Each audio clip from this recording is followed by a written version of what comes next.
Hello students. इस lecture में हम इंट्रासेलुलर एंड एक्स्ट्रासेलुलर रिसेप्टर्स अर्थात अंतःकोशिकीय और बाह्य कोशिकीय रिसेप्टर्स या ग्राही के बारे में अध्ययन करेंगे।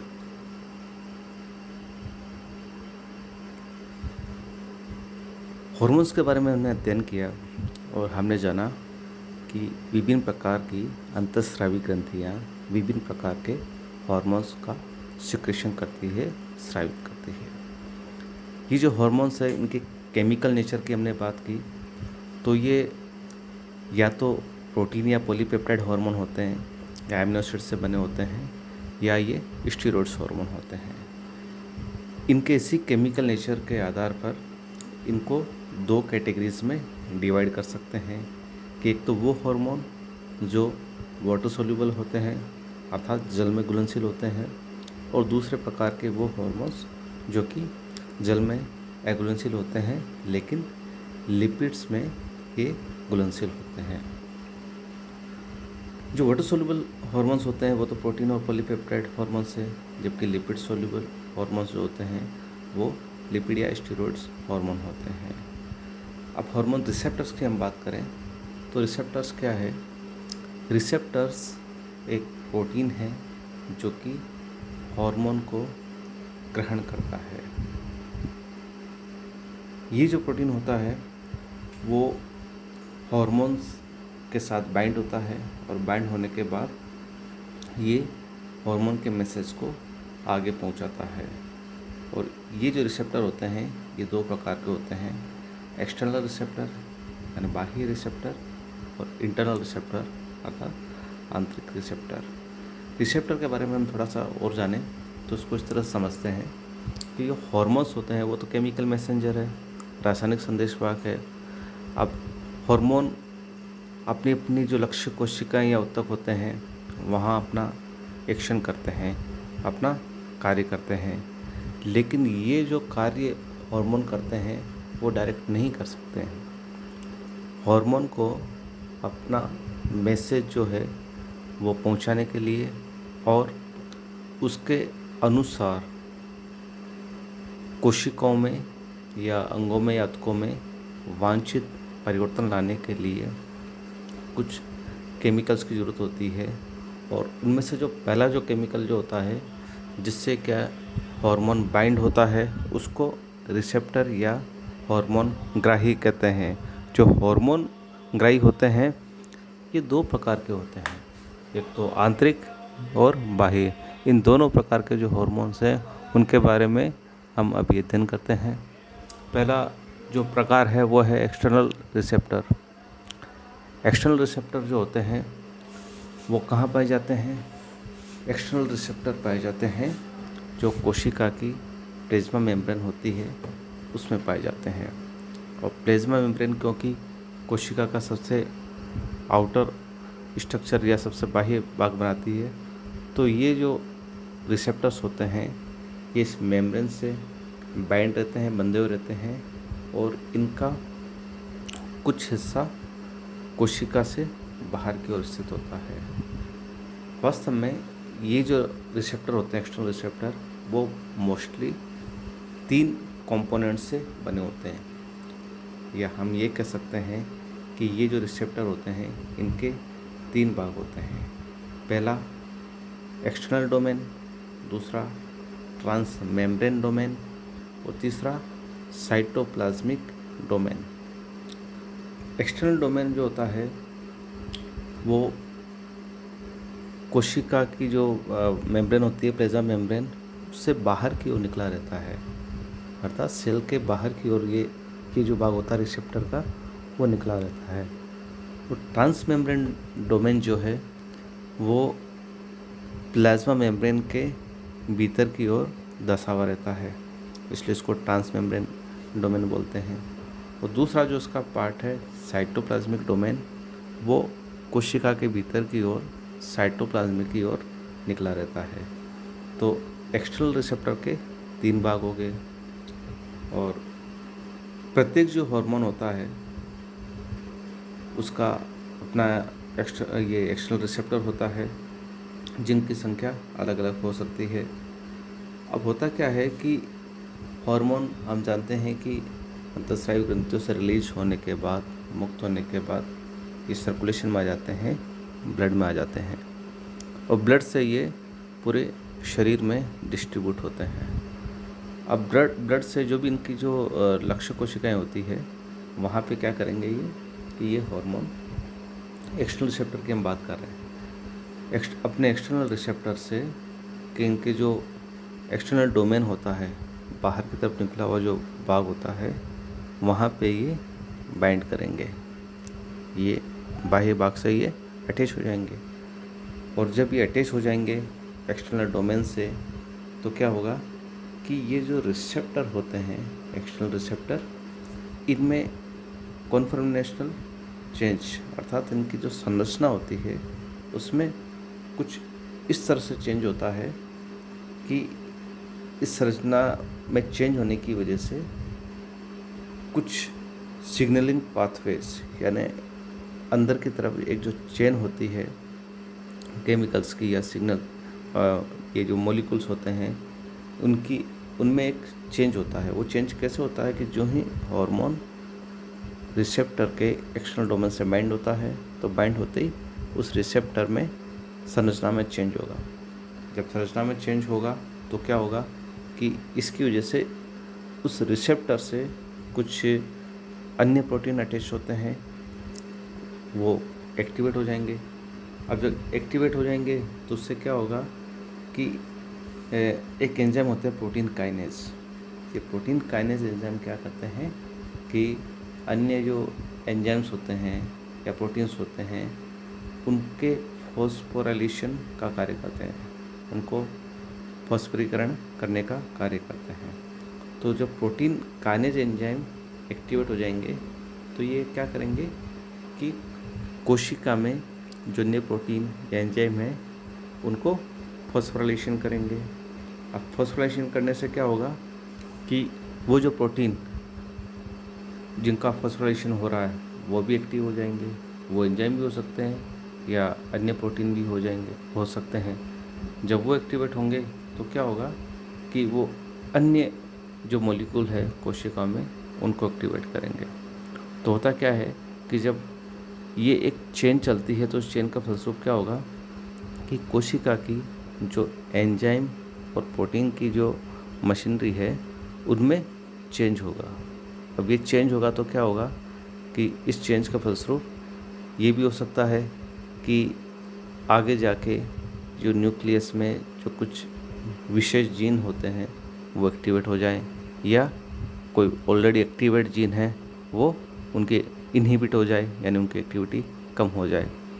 तो कहने का मतलब ये है कि जब हार्मोन का मॉलिक्यूल वो कोशिका के अंदर एंटर नहीं कर रहा है, हम एक्सटर्नल रिसेप्टर वाले और हार्मोन की बात करें, और इस रिसेप्टर से वो हार्मोन बाइंड होते हैं जो कि वाटर सोल्यूबल होते हैं, जल में घुलनशील होते हैं। जल में घुलनशील होते हैं ये हार्मोन, इसलिए क्या होता है कि ये कोशिका में एंटर नहीं कर पाते। एंटर क्यों नहीं कर पाएंगे? क्योंकि कोशिका के चारों ओर जो लिपोप्रोटीन मेम्ब्रेन होती है, तो उसमें जो लिपिड होता है वो लिपिड केवल उन्हीं हार्मोन्स को अंदर एंट्री देगा जो कि लिपिड में या वसाओं में घुलनशील होते हैं। तो जो जल में घुलनशील जो हार्मोन्स है वो क्या करेंगे कि वो अंदर तो एंटर हो नहीं पाएंगे, तो वो अपना एक्शन कैसे करेंगे? एक्सटर्नल रिसेप्टर के द्वारा। अब इस डायग्राम के द्वारा हम इस प्रक्रिया को अच्छे से समझ सकते हैं।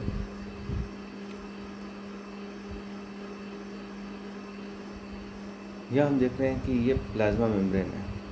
प्लाज्मा मेम्ब्रेन में क्या होता है? लिपिड बाइलेयर होती है, ये एक लेयर बाहर की ओर, एक लेयर भीतर की ओर। इसके अलावा इनमें प्रोटीन्स भी होते हैं कई प्रकार के, ठीक है। ये इंट्रिंसिक, एक्सट्रिंसिक, ये अलग अलग प्रकार के प्रोटीन होते हैं। और ऐसा ही एक प्रोटीन होता है, हम एक्सटर्नल रिसेप्टर की बात करें तो ये एक रिसेप्टर प्रोटीन है, ये भी प्रोटीन है। अब ये जो रिसेप्टर प्रोटीन है इसके 3 भाग हैं, 3 कंपोनेंट कह सकते हैं। एक तो जो कि कोशिका कि जो मेम्ब्रेन है, प्लाज्मा मेम्ब्रेन, उससे बाहर क्यों निकला हुआ है, ठीक है। दूसरा वो भाग इस प्रोटीन का, उस रिसेप्टर का, जो कि प्लाज्मा मेम्ब्रेन के भीतर दसा हुआ रहता है। और तीसरा वो भाग जो कि कोशिका के भीतर क्यों निकला रहता है। तो बाहर वाला जो निकला हुआ भाग है उसको तो कहते हैं एक्सटर्नल डोमेन। ये जो बीच में जो दसा हुआ भाग है उसको बोलते हैं ट्रांस मेम्ब्रेन डोमेन। और जो भीतर की ओर निकल रहा है उसको बोलते हैं साइटोप्लाज्मिक डोमेन। अब होता क्या है कि जैसे फॉर एग्जांपल ये एपिनेफ्रिन का यहाँ पे एग्जांपल दिया गया है। तो एपिनेफ्रिन जो हार्मोन है ये वाटर सोल्यूबल है, तो ये भीतर की ओर एंटर नहीं कर पाएगा, कोशिका में डायरेक्टली अंदर नहीं जा पाएगा, क्योंकि यहाँ पे क्या है, ये लिपिड की बाइलेयर है। तो इसको अपना एक्शन करने के लिए क्या करना पड़ेगा, किसी जो एक्सटर्नल रिसेप्टर होता है, बाह्य कोशिकीय ग्राही होता है, उससे बाइंड होना पड़ेगा। और यहाँ पे हम देख रहे हैं कि एपिनेफ्रिन इस अपने रिसेप्टर के जो एक्सटर्नल डोमेन है उस वाले भाग से ये बाइंड हो गया। अब जो ही ये बाइंड होगा तो जो दूसरे जो प्रोटीन होते हैं, फॉर एग्जांपल जी प्रोटीन है, जिनके बारे में हम दूसरे लेक्चर में जानेंगे डिटेल में। तो ये दूसरे प्रोटीन है। अब इसकी बाइंडिंग से क्या होगा, जो ही हार्मोन इसके रिसेप्टर से बाइंड होगा तो इस रिसेप्टर में की जो संरचना है उनमें चेंज होंगे, जिसको बोलते हैं कॉन्फॉर्मेशनल चेंजेस। और जब इसकी संरचना में चेंज होगा तो क्या होगा, किससे जुड़े हुआ जो दूसरे प्रोटीन हैं उनमें चेंज होगा। चेंज क्या होगा कि वो एक्टिव हो सकते हैं या इनएक्टिव हो सकते हैं।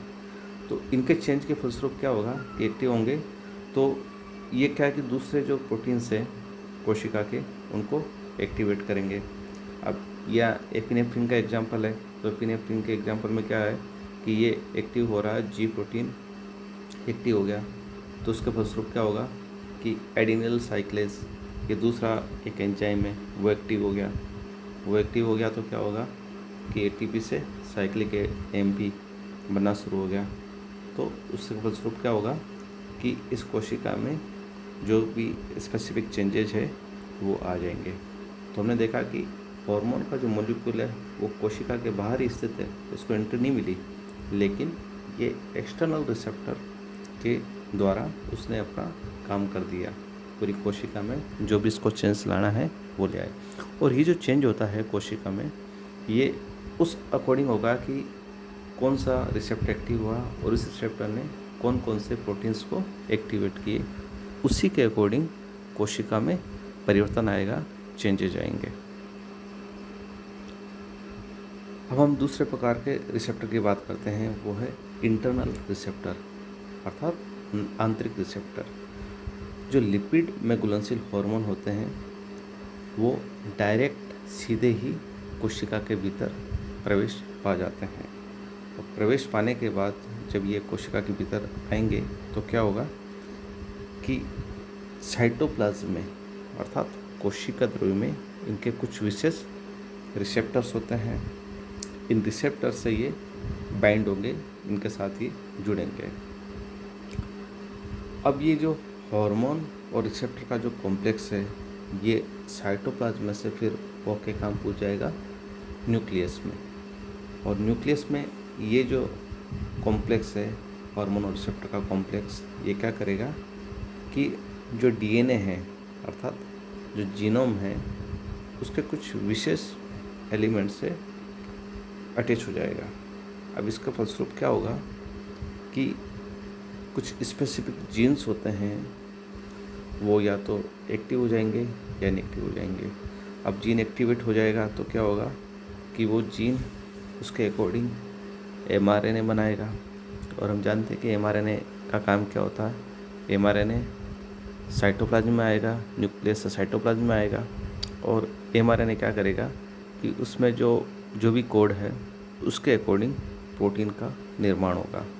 और जब प्रोटीन का निर्माण होगा तो जिस प्रकार के प्रोटीन का निर्माण हो रहा है उसी के अनुसार उस कोशिका की क्रिया हो जाएगी या उसमें चेंजेस आ जाएगा। इसको हम इस एग्जाम्पल द्वारा समझते हैं। ये हम देख रहे हैं कि एक कैपिलरी है, ब्लड कैपिलरी, जिसमें कि सर्कुलेट होता है। अब कैपिलरी, ब्लड कैपिलरीज है, उसमें हॉर्मोन्स भी है।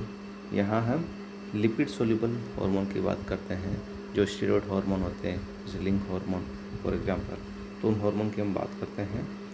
तो ये जो हार्मोन है, ये यहाँ ब्लड में से काम पूछेगा, जो उसकी लक्ष्य कोशिका है, टारगेट सेल, वहाँ पूछेगा।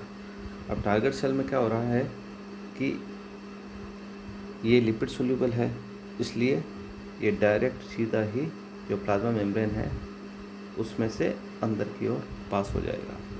इसको एक्सटर्नल रिसेप्टर की ज़रूरत नहीं है, क्योंकि ये सीधा एंटर हो सकता है। तो जब ये साइटोप्लाज्म में एंटर हो जाएगा तो वहाँ क्या होगा कि इसका एक रिसेप्टर मिलेगा। रिसेप्टर अर्थात ग्राही। ग्राही भी एक प्रकार का प्रोटीन होता है। तो ये जो ग्राही होता है, ये क्या करेगा कि उस हार्मोन को रिसीव करेगा और उसके साथ बाइंड हो जाएगा। जब बाइंड हो जाएगा तो एक तरह का कॉम्प्लेक्स बन जाएगा, जिसको हार्मोन रिसेप्टर कॉम्प्लेक्स कहते हैं। अब ये जो कॉम्प्लेक्स बना है, ये साइटोप्लाज्म में बना है। और हम जानते हैं कि न्यूक्लियस भी एक स्ट्रक्चर होता है जो कि पूरे सेल की एक्टिविटीज़ को कंट्रोल करता है। तो ये जो हार्मोन रिसेप्टर का कॉम्प्लेक्स है, वो यहाँ से फिर क्या करेगा, ये न्यूक्लियर जो मेम्ब्रेन है, एनवेलप है, उसमें से होता हुआ न्यूक्लियस में पहुँच जाएगा। और रिसेप्टर हार्मोन कॉम्प्लेक्स जब न्यूक्लियस में पहुँच जाएगा तो ये कुछ विशेष प्रकार के प्रोटीन से बाइंड होंगे। और ये जो प्रोटीन होते हैं, ये पर्टिकुलर जो जीन होते हैं उनके साथ ये एक्शन करके उनको उनकी एक्टिविटीज़ को चेंज कर देंगे। अब चेंज कर देंगे तो या ये हो सकता है कि वो जो जीन है वो एक्टिव होके mRNA का निर्माण शुरू कर देता है। अब mRNA का जब निर्माण होगा तो mRNA क्या होगा कि ये न्यूक्लियस से वापस साइटोप्लाज्म में आ जाएगा। न्यूक्लियस में बनता है mRNA और यहाँ से ये साइटोप्लाज्म में आ जाएगा। और साइटोप्लाज्म में आने के बाद ये एक टेम्पलेट के रूप में कार्य करेगा और इसके अकॉर्डिंग जो राइबोसोम है वो प्रोटीन्स का निर्माण करेंगे। तो इस सेल्स में कुछ विशेष प्रकार के प्रोटीन्स का निर्माण हो जाएगा। ये प्रोटीन एंजाइम्स भी हो सकते हैं या दूसरे अन्य प्रकार के प्रोटीन्स होंगे। अब हम देख रहे हैं कि एक हार्मोन जब अंदर आ रहा है और इस सेल की जो केमिकल स्ट्रक्चर है, इसके केमिकल कंपोनेंट्स है, उसमें अगर चेंज ला रहा है तो क्या होगा कि इस कोशिका की जो एक्टिविटी है वो भी चेंज हो जाएगी। और ये चेंज किस हिसाब से होगी कि जिस तरह का चेंज ये हार्मोन करना चाह रहा। तो लक्ष्य कोशिकाओं में ये हार्मोन अपने अकॉर्डिंग, अपनी एक्टिविटीज़ के अकॉर्डिंग ये वांछित परिवर्तन ले आएगा। तो उस वांछित परिवर्तन के फलस्वरूप क्या होगा कि कोशिका की एक्टिविटी भी उसी हिसाब से हो जाएगी और ये चेंज आ जाएगा। तो हमने देखा कि जो रिसेप्टर दो प्रकार के हैं। एक्सटर्नल रिसेप्टर उन हार्मोन्स के लिए हैं जो कि जल में घुलनशील होते हैं, लिपिड में घुलनशील नहीं होते हैं। और इसीलिए एक्सटर्नल ये ऐसे जो हार्मोन होते हैं जो जल में घुलनशील होते हैं, वो एक्सटर्नल रिसेप्टर के द्वारा अपनी लक्ष्य कोशिकाओं में वांछित परिवर्तन लाते हैं। दूसरे प्रकार के जो रिसेप्टर है, इंटरनल रिसेप्टर, वो उन हार्मोन्स के लिए होते हैं जो कि लिपिड में घुलनशील होते हैं, जैसे कि स्टेरॉयड हार्मोन। तो इस केस में हार्मोन्स को प्लाज्मा मेम्ब्रेन रोक नहीं पाती और हार्मोन सीधा अंदर एंटर करता है। और यहाँ पे ये इंटरनल रिसेप्टर जो होते हैं, कोशिका के अंदर जो रिसेप्टर होते हैं, उनके साथ बाइंड होके और आगे अपनी एक्टिविटीज़ करते हैं। अब दोनों ही केस में, चाहे वो एक्सटर्नल रिसेप्टर वाली कंडीशन हो या इंटरनल रिसेप्टर वाली कंडीशन हो, आगे क्या होता है कि आगे कोशिका में कुछ बायोकेमिकल चेंजेस होते हैं, कुछ प्रोटीन्स का निर्माण होता है, कुछ जीन एक्टिवेट होते हैं या कुछ जीन इनहिबिट होते हैं, जिसके फलस्वरूप संपूर्ण कोशिका की एक्टिविटी चेंज हो जाती है और हार्मोन अपना वांछित परिवर्तन वहाँ ला पाता है।